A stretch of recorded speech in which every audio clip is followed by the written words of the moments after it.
avant le déjeuner. Les bonites, avant de réveiller, se nourrissent près de notre mouillage. Leurs flots argentés forment une chorégraphie complexe autour des requins.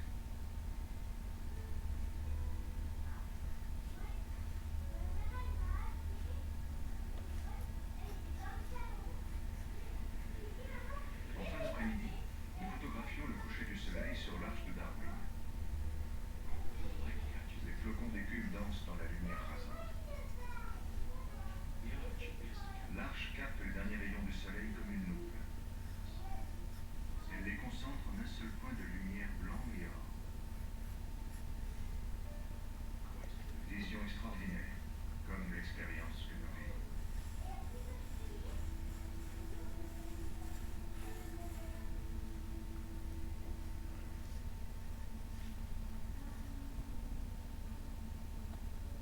Le troisième jour, des changements inattendus surviennent dans les courants.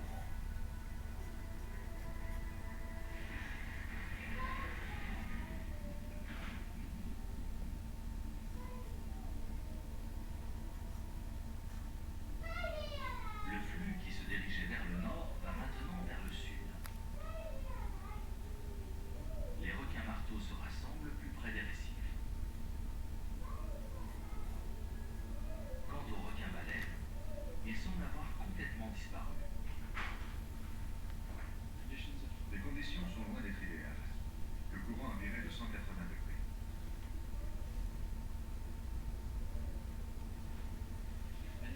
La plongée prend fin précipitamment. Nous regagnons le canot escorté d'une légion de bonites. Le lendemain, Jonathan veut s'assurer que les balises sont bien arrivées.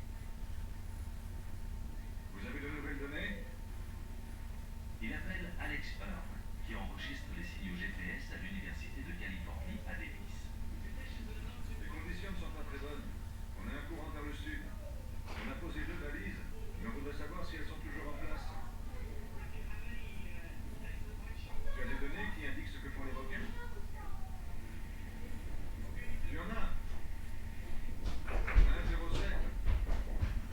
Ok, fantastique. L'un des individus marqués a fait surface à 40 km au nord-ouest de l'île Darwin. Il suit le même chemin que Jones et Kimberly. Les requins suivent-ils la nourriture portée par le courant de Humboldt ou ont-ils d'autres impératifs? Observons leur comportement sous l'arche de Darwin. En frappant l'île, les courants profonds charrient un flux de nutriments vers la surface. Ce qui crée sous l'arche ce qu'un biologiste a appelé un grand mur de bouche. Du zooplancton microscopique pour les très gros poissons.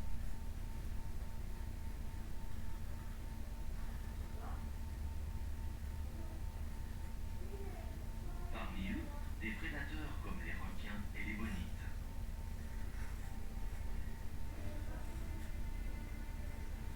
Mais aussi des poissons filtreurs géants comme les requins baleines. Malgré la présence de vastes bancs de poissons et la concentration de plancton, ils gardent leur bouche fermée.